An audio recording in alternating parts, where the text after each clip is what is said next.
शासनपति श्रमण भगवान महावीर स्वामी को मेरे भावपूर्वक वंदन। असीम उपकारी परम गुरुदेव श्री के चरणों में भावपूर्वक वंदन। जैसे गुरुदेव ने बताया कि जहाँ दो होते हैं ना, वहाँ पे व्यवस्था की ज़रूरत पड़ती है, और जहाँ दो होते हैं ना, वहाँ कुछ सिस्टम की ज़रूरत पड़ती है। सिस्टम होती है तो सब कुछ स्मूथली चलता है, किंतु अगर सिस्टम नहीं होती है ना, तो सब कुछ डिस्टर्ब हो जाता है। चाहे देश को चलाना हो या एक घर को चलाना हो, कोई कॉरपोरेट ऑफिस को चलाना हो या कोई कॉलेज चलानी हो, इसी तरह संयम जीवन में भी जब समुदाय में रहते हैं, जब हम ग्रुप में रहते हैं, तो ग्रुप में रहने की भी एक सिस्टम होती है, क्योंकि जब इतने जन को साथ में रहना हो तो सिस्टम डेवलप करनी पड़ती है। और इसीलिए प्रभु महावीर ने श्री उत्तराधीन सूत्र में हमारे लविंग केयरिंग गॉड फादर प्रभु ने हमारे लिए सिस्टम बता दी, हमें कैसे रहना है, हमारी हायरार्की सिस्टम कैसे होनी चाहिए, हमारी दिन की सिस्टम कैसे होनी चाहिए, हमारी रात की सिस्टम कैसे होनी चाहिए, सभी कुछ प्रभु ने बता दिया। जैसे कोई एक रथ होता है, उसमें 7 हॉर्सेस होते हैं, और अगर वो रथ को सारथी चलाता है, और अगर एक हॉर्स बोले कि मुझे लेफ्ट में जाना है, एक बोले मुझे राइट में जाना है, एक बोले नहीं नहीं मैं तो बहुत स्लो स्पीड में चलूंगा, कोई बोले मैं फास्ट में चलूंगा, किसी को मन नहीं है तो रुक जाता है, कोई थक के बैठ जाता है, तो क्या ऐसा पॉसिबल है या नहीं? इससे रथ चलेगा या नहीं चलेगा? नहीं चल पाएगा। जो सारथी वो रथ को चलाने के लिए सक्षम है, उसने जो सिस्टम सेट की है, वो हिसाब से अगर नहीं चले वो हॉर्सेस, तो रथ भी टूट जाएगा और घोड़े भी छूट जाएगा। इसी तरह जन शासन के सारथी बनकर प्रभु महावीर ने ये समाचारी बताई, और आचार्य और गुरु भगवंत जो सारथी बनकर हम सबको वो फॉलो करने के लिए जब बोलते हैं, तभी एक मति, एक गति और एक दिशा जो समूह में होती है ना, तो वो समुदाय प्रॉपर चलता है। किंतु अलग अलग विचारधारा होती है तो समुदाय भी प्रॉपर नहीं चल सकता। जब स्वयं का सुख छोड़कर समूह में साथ में रहने की भावना होती है ना, तभी समाचारी को फॉलो कर सकते हैं। और यही समाचारी हमारी इच्छाओं की भी मृत्यु करवा देता है। यही समाचारी से हम समाधि में रह पाते हैं। पर ऐसी कितनी सिस्टम प्रभु ने बताई? प्रभु ने 10 सिस्टम बताई, 10 रूल्स बताए कि अलग अलग 10 रूल्स के हिसाब से आप आपके समुदाय को, आप आपके ग्रुप को अच्छे से चला सकते हो। जिसमें फर्स्ट है आवश्य ही। आज मैं कुछ कुछ चीजें जो आपके लिए भी जानना बहुत इंपॉर्टेंट है ना, उसे मैं बताऊंगी। जिसमें फर्स्ट है आवश्य सही समाचारी। वर्ड है आवश्य सही समाचारी, यानी कि जब शिष्य अपने मन वचन और काया के योग को गुरु के अवग्रह के बाहर प्रवर्तन करना चाहता है, तब शिष्य गुरु को पूछते हैं कि मैं कुछ आवश्यक कार्य के लिए बाहर जाना चाहता हूँ, तो क्या मैं जा सकता हूँ? और इसे सूचित करने के लिए वो आवश्य ही शब्द का प्रयोग करके गुरु के समक्ष उपस्थित होते हैं। गुरु या जो भी निश्रादाता होते हैं, उनको वो प्रश्न पूछते हैं। जैसे गुरु या निश्रादाता शिष्य का आवश्यक शब्द को सुनते हैं ना, तब गुरु शिष्य की ऑरा को चेक करते हैं कि शिष्य की ऑरा क्या है, शिष्य की मानसिक स्थिति क्या है। उसे अभी बाहर जाना है, पर उसके मन में कौन से विचार प्रकट हो रहे हैं, कौन से विचार से वो बाहर जाना चाहता है। गुरु शिष्य की हेल्थ को भी देखते हैं कि अभी उनको कहीं जाना उसके लिए योग्य होगा या नहीं होगा। गुरु शिष्य के मुख के हाव भाव को देखते हैं कि वो जाने में कोई पाप प्रवृत्ति या पुण्य प्रवृत्ति या कौन से कार्य में वो जुड़ना चाहते हैं। और ये सब के साथ गुरु वो भी देखते हैं कि शिष्य अकेला जा रहा है या शिष्य किसी दो के साथ जा रहा है। दो के साथ जाने में भी गुरु की वॉच होती है कि शिष्य रोज एक ही संयमी के साथ जाता है या रोज अलग अलग संयमी के साथ जाना चाहता है, जिससे गुरु मार्क करते हैं कि कोई दो जन के बीच में कोई राग भाव तो नहीं बढ़ गया है। शायद समुदाय में सबके बीच में बात नहीं कर सकते हैं, पर अभी उसके साथ बाहर जाके दोनों को कुछ बात तो नहीं करनी है। ये लोग बाहर जा रहे हैं तो भक्ति भाव से, सेवा के भाव से जा रहे हैं या राग भाव से जा रहे हैं। एक आवश्य ही शब्द के प्रयोग से गुरु कितनी चीजें जान लेते हैं और देख लेते हैं, क्योंकि गुरु वही होते हैं जो द्रव्य क्षेत्र काल भाव को जानते हैं। गुरु वही होते जो समयज्ञ होते, कालज्ञ होते और भावज्ञ होते हैं। गुरु वही होते हैं जो शिष्य की प्रकृति और प्रवृत्ति दोनों को देखते हैं, क्योंकि संयम जीवन यानी स्वभाव में तल्लीन होने का जीवन होता है। उसमें आज मुझे मन नहीं लग रहा है और बाहर में एक राउंड मार के आऊं, ऐसा नहीं हो सकता। आज थोड़ा कंटाला आ रहा है, गार्डन में जाके आऊं, नहीं हो सकता। आज मुझे किसी से कुछ बात करने का मन हो रहा है, बात कर लूं थोड़ा, ऐसा नहीं हो सकता। संयम जीवन यानी खुद में संयमित रहना, और ऐसी सिचुएशन में अवश्य ही नाम के फिल्टर से शिष्य को उनके हर एक कार्य को पास करना पड़ता है कि मैं जो कार्य कर रहा हूँ वो मेरे लिए आवश्यक है या नहीं है। जब भी वो गुरु के समक्ष उपस्थित होते हैं, तब वो गोचरी के लिए अगर गुरु की आज्ञा लेते हैं, तो गुरु वो भी देखते हैं कि उनके लिए कौन सी दिशा में जाने योग्य होगा और कौन सी दिशा में जाने से उनको उपलब्धि प्राप्त होगी। एक अवश्य ही बोल के जब शिष्य निकलता है, तब गुरु कितनी चीजों का ध्यान रखते हैं। और ये प्रभु ने अवश्य ही समाचारी बताई, और इसके अंतर्गत हमारे समुदाय के रूल्स क्या क्या है, हमें कंपलसरी कितने रूल्स को फॉलो करना होता है। फर्स्ट, हम भी जब भी बाहर निकलते हैं ना, तब वडील महासती जी को अवश्य ही बोल के ही बाहर निकलते हैं, और अवश्य ही के साथ हम कौन से कार्य में जा रहे हैं वो भी बताते हैं। एग्जाम्पल, अवश्य ही मैं पानी लेने जा रही हूँ, अवश्य ही मैं गोचरी के लिए जा रही हूँ, अवश्य ही मैं दर्शन देने के लिए जा रही हूँ। यानी कि हर एक कार्य का हेतु क्या है, वो निश्रा दाता के समक्ष प्रकट किया जाता है। दूसरा रूल है, जैसे प्रभु महावीर सुपर साइंटिस्ट है ना, वैसे हमारे परम गुरुदेव श्री भी हमारी सबकी साइकोलॉजी के मास्टर हैं। और इसीलिए हमारे समुदाय का रूल है, कहीं पे भी जाना हो तो दो महासती जी और दो दीदीस को ही साथ में जाना है।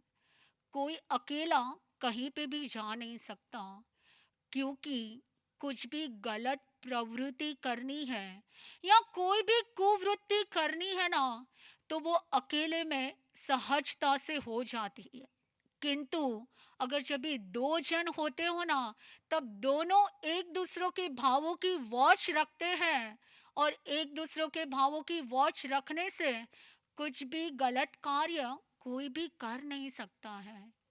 आप यही चीज को आपके संसार में रिलेट कीजिए। आप संसार में देखो, अब ज्यादा चीजें कुछ गलत करना होगा ना आपको, तो आप अकेले होते हो तब करते हो या जब दो जन साथ में होते तभी करते हो? अकेले होते हो तब कुछ ना कुछ पाप प्रवृत्ति या कुछ भी गलत काम आपको करना होगा ना, आप इजीली कर पाएंगे। इसीलिए हमारे में ऐसी कोई भी वृत्ति प्रकट ना हो, परम गुरुदेव श्री ने महा उपकार करके हमारे लिए ये रूल बनाया है कि बाहर में कोई दर्शनी भी दर्शन करने आए तो हम दो महासती जी उनके साथ खड़े रहते हैं। कुछ बात करने आए, कुछ पूछने आए, तो भी दो जन को ही उनके साथ बात करनी होती है। ये फर्स्ट समाचारी आवस सही। नेक्स्ट जो प्रभु ने सिस्टम बताई वो है निस्सी ही। निस्सी ही समाचारी। निस्सी ही का मतलब क्या होता है? एक बार शिष्य आवश्य से ही बोल के अपने योग को उसने उपयोग में डाला, उपयोग में प्रवर्तन किया। अभी वो कार्य पूर्ण होने के बाद शिष्य जब भी रिटर्न आता है, तो शिष्य आके वापस गुरु के समक्ष उपस्थित या निश्रा दादा के समक्ष उपस्थित होता है और बोलता है, निस्सी ही आपने जो कार्य में मुझे प्रवृत्त किया था वो कार्य को कंप्लीट करके मैं आ गया हूँ।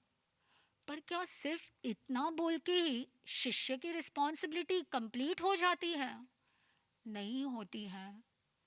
आप लोग में से आपके चाइल्ड कोई बाहर जाएंगे ना, वो कितने बजे जाते हैं, कितने बजे आते हैं, किनको मिलकर आते हैं, क्या बात करके आते हैं, आपको पता होता है या नहीं होता है? शायद आपको पता भी नहीं होता है और आपको पूछने की हिम्मत भी नहीं होती होगी, क्योंकि आपको श्योर नहीं है कि आप उसको पूछोगे और आपको वो सही आंसर देंगे या आपका इंसल्ट नहीं करेंगे ना, उसकी कोई गारंटी नहीं होती है।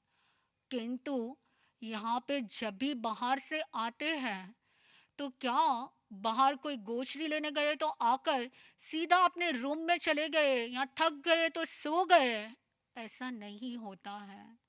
आने के बाद गुरु को बताना होता है कि हम कितनी कितनी जगह पर जाकर आए। हम आज 5 घर पे गोचरी बहराने गए थे। किसने क्या बहराया, किसने कितनी रोटी पात्रा में बहराई, किसी ने हमसे क्या बात की, कल हमको आने की विनंती की है, किसी ने हमको बोला कि आपको कुछ पेन पुस्तक या कुछ भी ज़रूरत है तो आप हमें बताना, हमारे पास है, हम आपको बहराने का भाव रखते हैं। शिष्य को आने के बाद गुरु को हर स्थिति, हर संयोग और जितनी भी उपलब्धि प्राप्त होने वाली थी, वो हर एक चीज की जानकारी देनी होती है। और वो देने के बाद वो अपने कार्य से निवृत्त हो सकते हैं। और इतना ही नहीं, निस्सी ही शब्द अर्धमागधी भाषा का शब्द मंत्र है। और इससे जब भी शिष्य निस्सी ही बोलता है ना, तब वो बाहर के सारे ही संयोगों से मुक्त हो जाता है। और शायद बाहर जाते समय कोई भी नेगेटिव एनर्जी उसके साथ कनेक्ट हो गई रहती है, तो वो भी दूर हो जाती है ना। उतना ये निस्सी ही शब्द में ताकत होती है।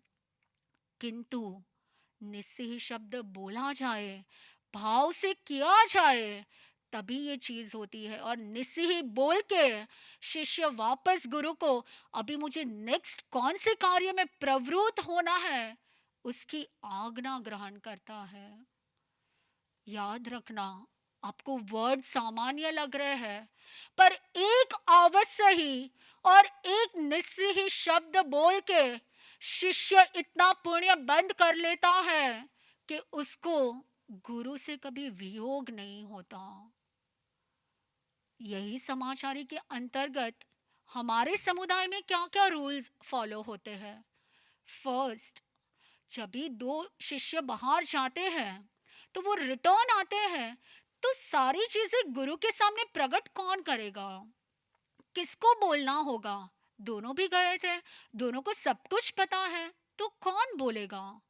जो रत्नाधिक है, यानी कि जो दो गए थे, उसमें से जो बड़ा है, जिसकी दीक्षा पर्याय ज्यादा है, वो ही गुरु के समक्ष उसको प्रकट कर सकते हैं। और इतना ही नहीं, हमारा प्रतिक्रमण हो या हमारी गोचरी हो, हमारा सब कुछ रत्नाधिक क्रम में ही किया जाता है।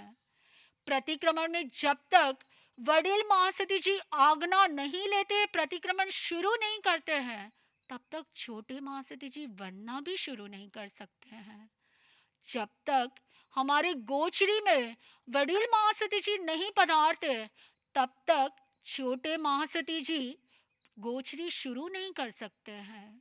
यानी कि सब कुछ रत्नाधिक क्रम से होना, ऐसी हमारी सिस्टम है। शायद आपके घर में तो कोई बड़ा हो या छोटा हो, इतना रिस्पेक्ट लेवल हो या नहीं हो, श्योर नहीं होता है, किंतु हमारे वहाँ पे वडीलों का रिस्पेक्ट लेवल, रत्नाधिकों का रिस्पेक्ट, विनय जो समुदाय में होता है ना, वो समुदाय में कभी समस्या नहीं होती है। उसके बाद जब ये रत्नाधिक क्रम की बात आती है, तो निस्सी ही समाचारी भी होती है। तो और हम लोग क्या क्या करते हैं, और हमें ये निस्सी समाचारी के अंतर्गत हमें क्या करना होता है? निस्सी समाचारी में हम लोग जब भी समुदाय में होते हैं, तो जब भी कोई चीज किसी को पूछ कर ही करनी पड़ती है। कोई भी चीज हो तो हम अपने आप कुछ नहीं कर सकते हैं, हमें दूसरे को पूछ कर ही करना पड़ता है।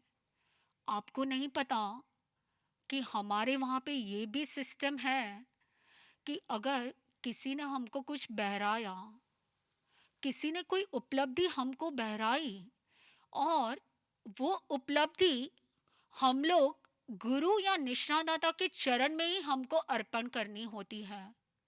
यानी कि अगर परम पवित्रा जी महासती जी के पेरेंट्स भी कुछ बहरा गए, या परम अनुभूति जी महासती जी को प्रवीण भाई कुछ दे गए, परम अनन्या जी महासती जी को विभा दीदी कुछ बहरा गए, तो क्या वो चीज वो खुद रख सकते हैं?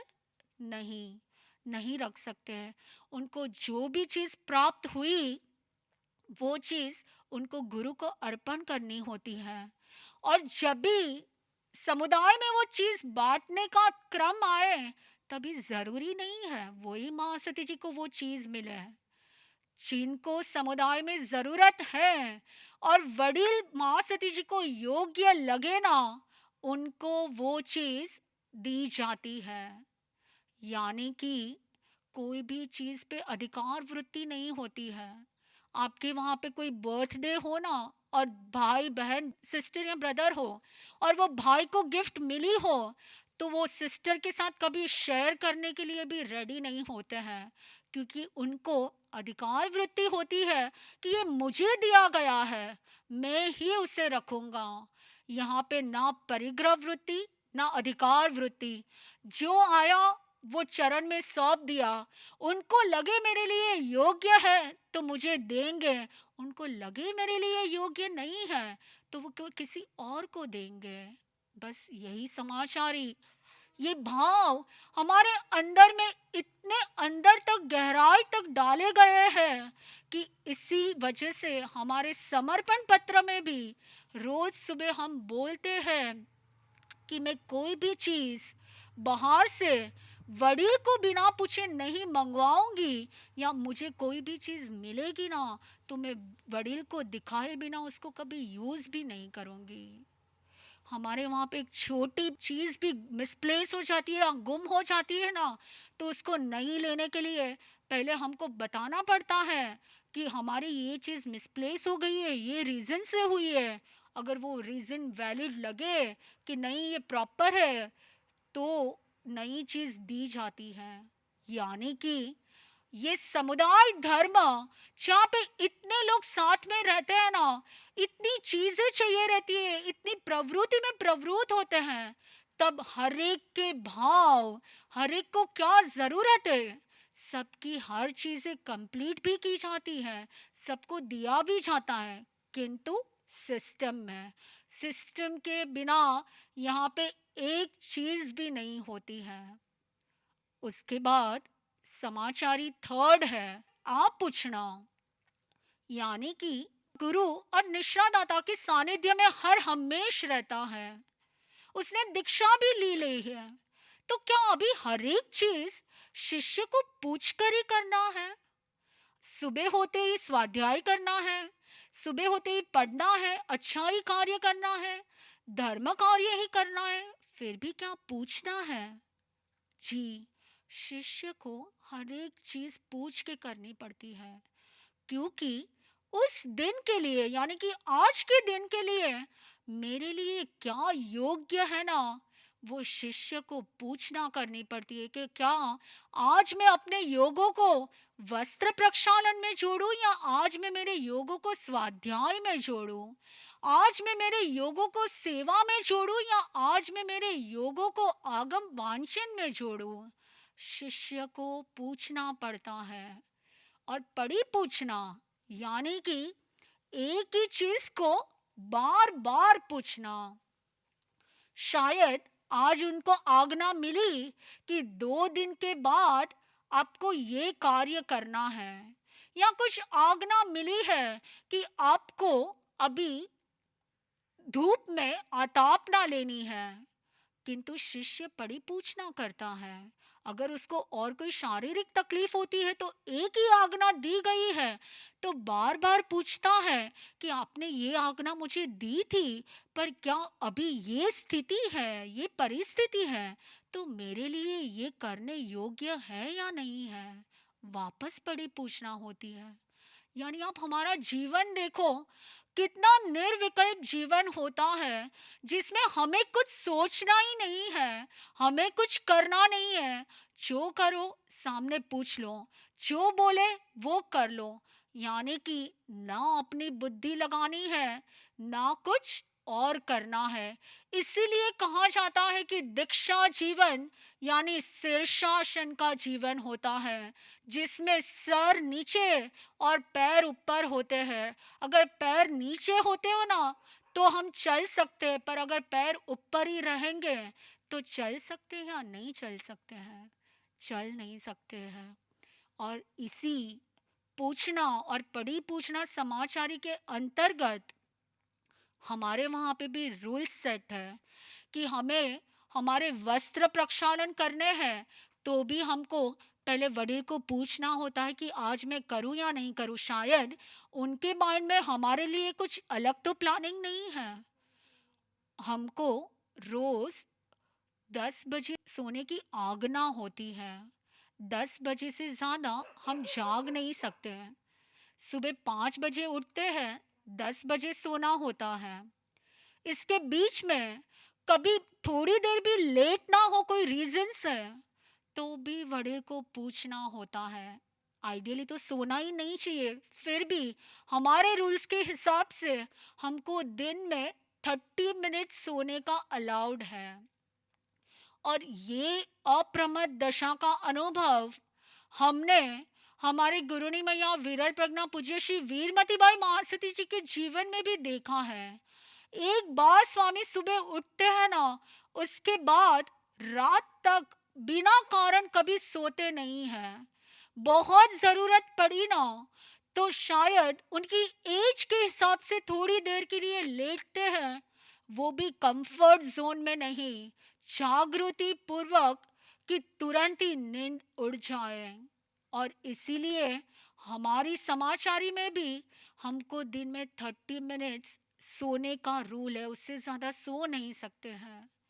रात को 10 बजे के बाद अगर किसी को जागना है तो कंपलसरी आज्ञा ही लेनी पड़ती है। फिर वो सेवा का कार्य हो, साधना का कार्य हो या स्वाध्याय का कार्य हो, 10 बजे से ज्यादा कोई जाग नहीं सकता है। संसार में सबसे ज्यादा कोई प्रॉब्लम होता है ना, और सबसे ज्यादा जिसमें समय जाता है ना, वो होता है गॉसिपिंग। हमारे संयम जीवन में गॉसिपिंग को कोई समय ही नहीं होता। बिना कारण बातचीत करना, उसका कोई समय ही नहीं होता, क्योंकि हमारा जीवन ही इतना व्यस्त होता है और जीवन में हम खुद ही इतने मस्त होते हैं ना कि उसमें हमें किसी के साथ बात करने की ज़रूरत भी नहीं होती है और हमें समय भी नहीं मिलता है। परम गुरुदेव श्री ने हमारा इतना व्यस्त स्केड्यूल बना दिया हुआ है कि सुबह 5 बजे उठे, प्रार्थना की, प्रार्थना के बाद समर्पण पत्र किया, समर्पण पत्र के बाद हमारी मिस्टेक मीटिंग होती है कि पिछले दिन में हमारी क्या क्या मिस्टेक हुई थी जिसको हम आज रिपीट नहीं करें। उसके बाद तुरंत हमारा प्रतिक्रमण होता है। प्रतिक्रमण के बाद गाथा कंठस्थ करने का समय होता है।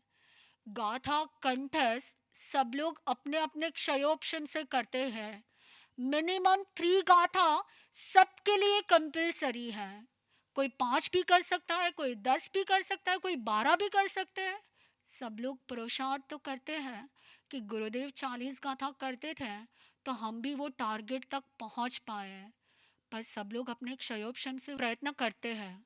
पर सिर्फ गाथा कंठस्थ की उतना ही नहीं, गाथा कंठस्थ करने के बाद गाथा का टेकअप देना होता है। या कोई वड़ेल महासती जी को, या हमारे वहाँ पे अभी परम रुजुताजी महासती जी, जिन्होंने खुद ने गुरुदेव की कृपा से 5 आगम कंठस्थ किए हैं और वो 6th आगम कंठस्थ कर रहे हैं। सब लोग उन्हें अपनी गाथा और थोकड़े जो भी कंठस्थ करते हैं वो उनको देते हैं, और उसमें कुछ मिस्टेक होती है तो वो बताते हैं। जब तक गाथा कंठस्थ नहीं होती तब तक आहार नहीं होता। गाथा कंठस्थ नहीं होती तब तक गोचरी नहीं होती। गाथा कंठस्थ नहीं होती तब तक गुरु दर्शन नहीं होते हैं, क्योंकि गुरुदेव ने हमेशा हमको एक प्रेरणा दी है कि जब भी मेरे पास आओ ना, तब धनवान बनकर आओ। किससे धनवान बनना है? ज्ञान से धनवान बनकर आओ। निर्धन बनकर मेरे पास कभी भी मत आओ। इसीलिए गाथा, गाथा के बाद प्रतिलेखन, क्योंकि साधु जीवन में रात को एक बूंद भी पीने का पानी हमारे निश्रा में नहीं होता है। अगर सुबह 6 बजे सूर्योदय होता है, उसके बाद सब कुछ प्रतिलेखन करो, पानी बहराने जाओ, मटके का प्रतिलेखन करो, वापस मटके में आकर पानी फिल्टर करके भरो। ये सब चीज़ें हमारी सूर्योदय के बाद ही होती हैं। उसके बाद जैसे आप सब लोग गुरुदेव का सेशन अटेंड करते हो, हम भी करते हैं और आत्मदृष्टि पाते हैं। और उसके बाद क्षण आती है सौभाग्य खिलाने की, गुरुदेव के श्रीमुख से आज्ञा और पचकान धारण करने की। आज्ञा मिलती है, दिन सफल होता है। आज्ञा नहीं मिलती है, दिन निष्फल हो जाता है। उसके बाद जैसे ये सेशन खत्म हुआ, पूज्य श्री आरतीबाई महासती जी हमको आगम पढ़ाते हैं और आगम के एक एक रहस्य हमको बताते हैं और हमको थोकड़े पढ़ाते हैं। जैसे आप लोग की एग्ज़ाम होती है, वैसे हर वीकली वंस हमारी भी रिटर्न एग्ज़ाम होती है। उसके बाद पूरे दिन में जो गुरुदेव ने हमें वैराग्य बोध पास्ट में हमको जो प्रकट किए फरमाए थे, उसको हम वापस सुनते हैं। परम संबोधि जी महासती जी भी हमारा रिविजन या कोई स्टडी क्लास लेते हैं। शाम को प्रतिक्रमण करते हैं, सवासो गाथा का स्वाध्याय करते हैं और वापस समय होता है सुबह जो गाथा की थी उसको पर्यटन करने का, वापस उसको पर्यटन करने का, और वापस परम रुचिताजी महासती जी को सारी ही गाथा, जब दिन में 2 बार गाथा देते हैं तब भी वो कंसीडर होता है कि हमने गाथा कंठस्थ की हुई है। नहीं तो सुबह की हुई शाम को भूल जाए तो कुछ मतलब नहीं होता, इसलिए शाम को वापस टेकअप देना होता है। और ये सब कुछ करते करते समय हो जाता है 10, और 10 बजे तो सबको सोने की आज्ञा। यानी कि संयम जीवन एक क्षण भी हमारी व्यर्थ नहीं जाती है। हमारा ही स्केड्यूल वैसा है कि एक क्षण कोई प्रमाद में जाए या किसी के साथ बातचीत करने का हो, ऐसा हमें कोई समय नहीं होता है। और इसीलिए आप पूछना और बड़ी पूछना समाचारी से, शिष्य को क्या मिलता है? जैसे जैसे शिष्य आप पूछना और पढ़ी पूछना करता है ना, उसके उच्च कर्मबंध होते हैं और शिष्य को हमेशा कुछ न कुछ उच्च पद प्राप्त होता है। कभी उसके सर्वंट जैसे कर्म का क्षय हो जाए, अशुभ कर्म का क्षय हो जाए ना, ऐसी स्थिति प्राप्त होती है। और उसके बाद समय की मर्यादा के हिसाब से फोर्थ समाचारी, लास्ट समाचारी, वैसे तो 10 समाचारी है, पर मैं आपको तहतकार यानी कि तहत्ती वो समाचारी के बारे में बताऊंगी। आपके लिए भी ये सुनना बहुत ज़रूरी है। मात्र सुनना नहीं, आपके घर में भी अप्लाई करने के लिए आपको बहुत ज़रूरी है। हिता दीदी, अगर आप नमस्वी को बुलाओगे तो नमस्वी आपको क्या आंसर देगी? आप उसको बुलाओगे उसके नाम से तो वो आपको यही बताएंगे ना कि हाँ आवू છું मम्मी, શું તારે काम છે? यहाँ पे कभी भी जिकार के सिवा कोई वर्ड मुख में से नहीं निकलता है। अगर गुरु या वडील महासती जी कोई भी महासती जी को बुलाते हैं, उनके नाम से कुछ भी कार्य के लिए है, तो सबसे पहले मुख में से निकलता है जी। जी, जी के बाद नेक्स्ट होता है कि क्या कार्य था मेरे लिए जिसने आपने मुझे बुलाया। अगर कोई बैठे बैठे जवाब दे दे, हाँ आવું છું, શું કામ હતું ત્યાંથી જ કહી દ્યો ને, समझ लो वो शिष्य के विनय भाव में बहुत ही वीकनेस है, कचास है। और वो विनय भाव के कचास के लिए शिष्य का जो विकास होता है ना, वो भी अटक जाता है। यानी कि जिकार आपको कुछ भी कहे, सबसे पहले आपको जिकार ही करना है। आपके घर में देखिए, कोई भी बड़े छोटे किसी को बुलाएंगे, किसी को जाना है तो समय पे जाएंगे, नहीं जाना है तो 10 मिनट के बाद जाएंगे, शायद तो कभी भूल भी जाते हैं, आपको पता भी होता है कि वो व्यक्ति ने आपको बुलाया है, तो भी शायद आप जवाब नहीं देते हो।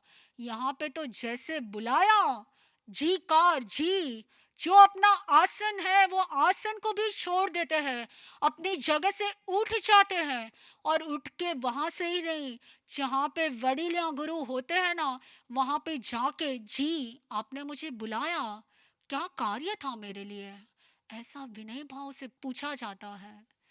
क्योंकि विनय भाव ही हमारे समुदाय को समस्या बिना कर रख सकता है। विनय भाव ही हम सबको जोड़ के रख सकता है। विनय भाव ही हमको समुदाय में संभाव और शांति दे सकता है। और इसी समाचारी के अंतर्गत हमारे में तो यही रूल है कि हमें जिकार करना है। पर साथ साथ में मैं आज आपको एक चीज़ बताना चाहती हूँ। आप लोग आपके घर में आपके चाइल्ड को कभी डांटना होता है या कोई भी चीज़ के लिए गुस्सा करना होता है ना, तो आप बहुत सोचते हो कि मैं गुस्सा करूं या नहीं करूं। अगर गुस्सा करेंगे तो उस पर क्या इफ़ेक्ट आएगी, वो सामने तो नहीं बोल देंगे, वो मेरा ही इंसल्ट तो नहीं कर देंगे, और वो क्या रिएक्शन देगा नहीं पता है। और आपने आज तक रिएक्शन देख ही लिया होगा कि जैसे ही आप कुछ बोलते हो ना, या उसका रोना शुरू हो जाता है या रूम बंद करके वो फ्रस्ट्रेट हो जाते हैं। होता होगा या नहीं होता होगा, ये सिचुएशन आप सबके साथ होती ही होगी। किंतु यहाँ पे ऐसा कभी भी नहीं होता है। शिष्य की कुछ मिस्टेक होती है, गुरु को अनुशासन करना पड़ता है। कभी कठोर अनुशासन करते हैं तो कभी वात्सल्य भाव भी होता है, कभी स्माइल भी होती है तो कभी लाल आंखें भी होती है। परिस्थिति कोई भी हो, गुरु का अनुशासन हुआ, शिष्य गुरु के समक्ष उपस्थित होता है। विनय भाव से दो हाथ जोड़कर वो गुरु की माफी मांगते हैं। खमे अवराह में, खमे अवराह में, खमे अवराह में, वयुजन पुणोत्य यानी कि हे गुरुदेव, मुझे माफ़ कर दो, आज मैंने मिस्टेक करके आपका भाव विश्व को डिस्टर्ब किया है। मेरे योगों से आपके आत्मा की अशांतना होनी हुई है, उसी वजह से आपको मेरे पे गुस्सा करना पड़ा है। किंतु आज आपने महा उपकार करके मेरे आत्मा पे अनुशासन किया है। आज से मैं ध्यान रखूंगा कि मेरे से ये मिस्टेक रिपीट ना हो। कितना फर्क है संसार और संयम जीवन में। और इतना ही नहीं, शिष्य ये गुरु को खमे अवराह में करके गुरु से प्रायश्चित भी लेता है, माफ़ी भी मांगता है। और हमारे वहाँ पे रूल है कि जो जो भी मिस्टेक हुई होती है ना, उसकी एक मिस्टेक बुक बनाते हैं। वो मिस्टेक बुक में हर दिन की मिस्टेक लिखी जाती है, जिससे जो नया साधक आए या कोई नए संयमी आत्मा आए, उनको पता हो कि पास्ट में हमने क्या क्या मिस्टेक की है, तब तब गुरु ने हमारे पे क्या कठोर अनुशासन किया, ताकि एटलीस्ट वो लोग वापस वो मिस्टेक रिपीट ना करें। रोने की क्वालिटी को या रोना, वो तो संयम जीवन के वीक पॉइंट गिना जाता है।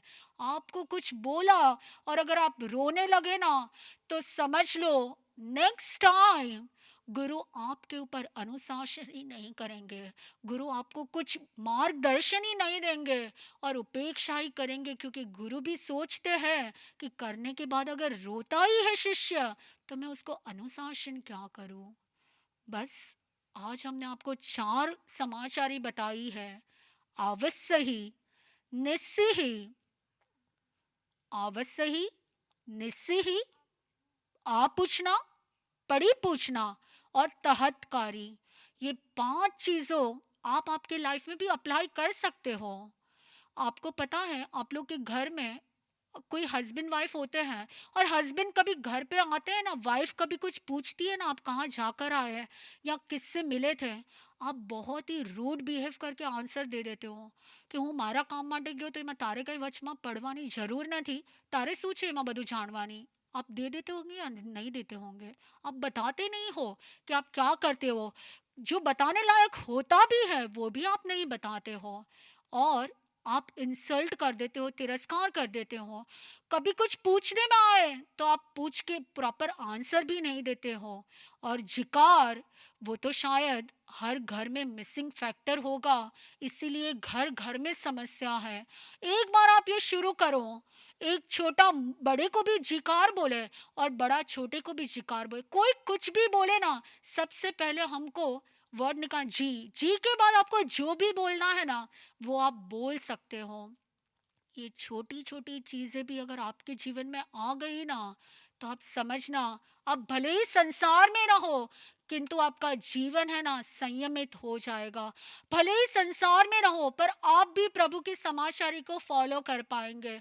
भले ही संसार में रहो, आप भी हमारी जैसी अनुभूति करेंगे कि हम लोग समाचारी फॉलो करके जो आनंद अनुभव करते हैं ना, हमको जो भव सार्थक की अनुभूति है ना, वो ही आप भी फॉलो कर सकते हो ना।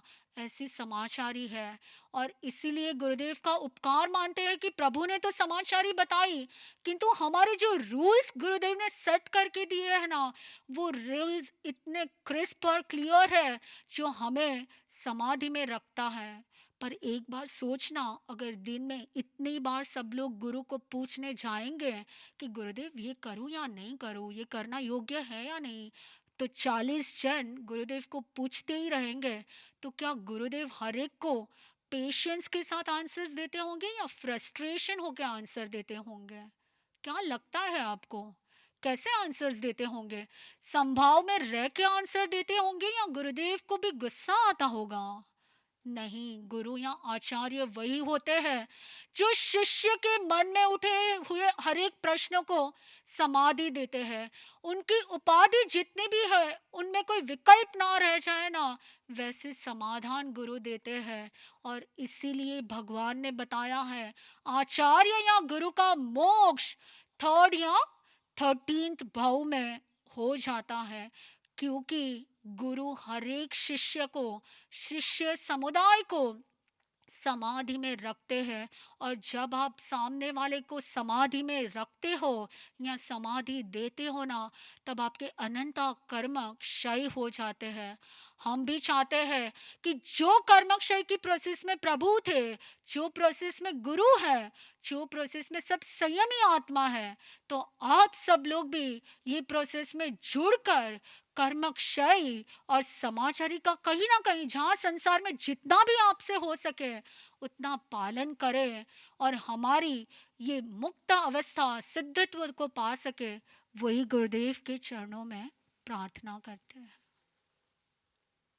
परम गुरुदेव के चरणों में भावपूर्वक वंदन। Whenever there are more than 2 people involved, systems need to be set. Be it corporate offices, schools, or colleges, everywhere, systems are required for smooth functioning.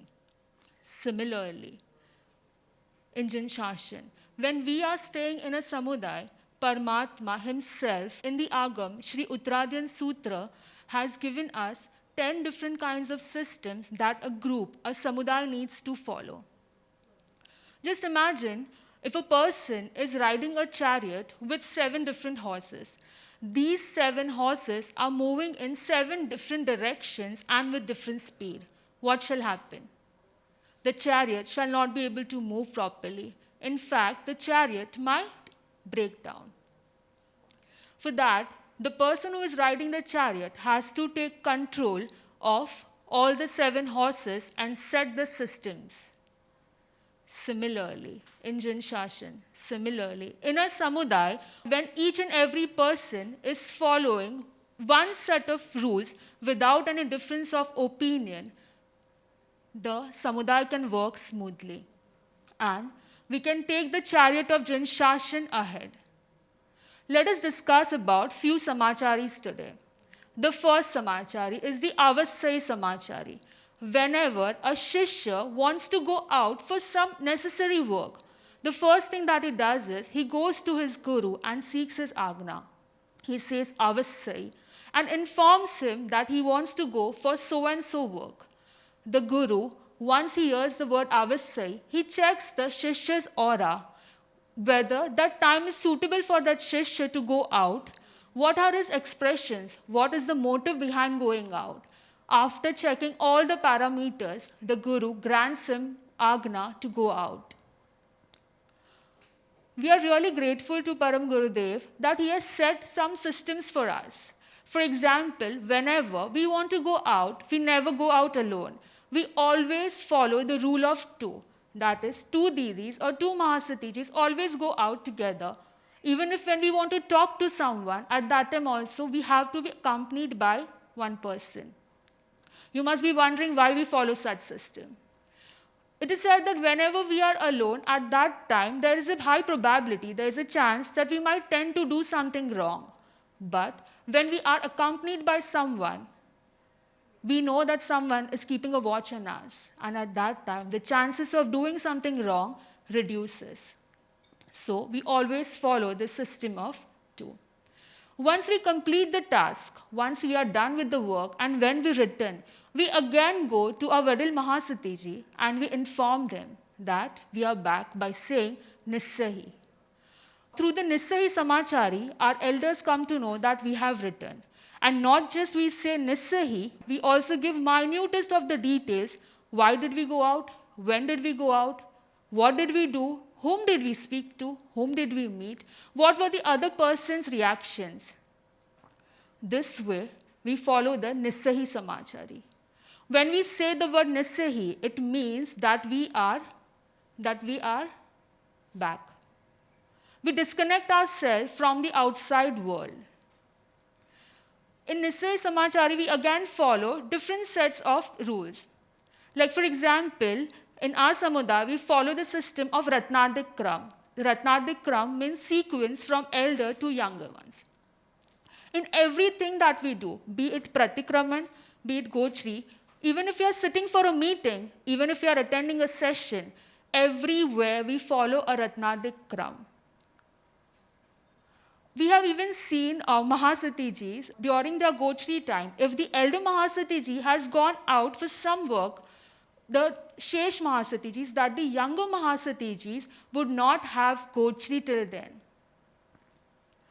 Similarly, moving on to the next Samachari, Apuchna and Paripuchna. Every little thing that we do in this life, we ask. Definitely, we don't assume that our elders know everything about what we are doing. But even for the smallest of the things, for example, if I want to sleep during daytime, I need to ask my elder that I want to sleep for some time. We have a system that we cannot sleep for more than 30 minutes in the day. We also have a system, because of this Samachari, we have developed a system of prevention of possessive and independent life. For example, in Sansar, if it's your birthday, somebody would gift you something. What would you do? You would take that gift and you would keep it to yourself. Would you share it with your siblings? Maybe not. It's my gift. I would be using it. But here, if you're offered something, it's not necessary that you would be using it. You would offer it to the lotus feet of your guru or the Ratnadik Mahasatijis. And then they would decide whether that thing is suitable for you or not. And it's not necessary that the thing that was offered to you would be used by you. Ratnadik Mahasatiji would divide it among the samudaya. Or she might check who needs it the most and accordingly provide them with it. At times, it happens that we might misplace our things. But when we misplace our things, the first thing that we do is we inform our Ratnadik Mahasatijis. In Sansar, most of the time gets wasted in gossiping, in talking about here and there. But here, we have a system, we have a rule of not talking to anybody without any reason. Every day morning, we get up early. We have our Nityakrams, our schedule. We have our prayers in the morning, after which we start our daily course. Every day morning, we have been given an agna to follow, to kanthas, that is to by heart, sutras from the agams. We by heart at least minimum 3 gathas, and only after by hearting 3 gathas, we start our day. Gurudev always inspires us. He always gives us one prerna, that the true wealth for a sadhak is his knowledge. And whenever we go for Guru Darshan, he always expects us that we should be wealthy of this knowledge. And this wealth of knowledge brings a smile on his face. At times, it happens that we commit some mistake. But when we commit this mistake, at that time, we accept it. If our elders point out this mistake, we accept it. And directly, what do we do? Khame Avrame, Khame Avrame, Khame Avrame. We bow down to the lotus feet of Gurudev and we say sorry for the mistake that we have committed. And along with that, we even promise him that we shall not repeat this mistake again. And we say thank you for pointing out our mistake and for bringing out discipline in us. Whenever our elder Mahasatijis or whenever our Ratnadik Didis, they call us out, the first thing that we say is Ji. Whether we commit any smallest mistake and if they point it out, the first thing that we say is Ji. Instead of arguing, Gurudev has given us this prerna. He has always inspired us that the first thing that you have to say is Ji. And this Ji melts down our ego. This Ji helps you to get rid of your karmas. This Ji helps you to improve your quality. These samacharis are not just for your external upliftment, but these samacharis are for the inner development of qualities of your soul. We are really grateful to Paramatma and Param Gurudev to imbibe in us these qualities, to imbibe in us this discipline of life.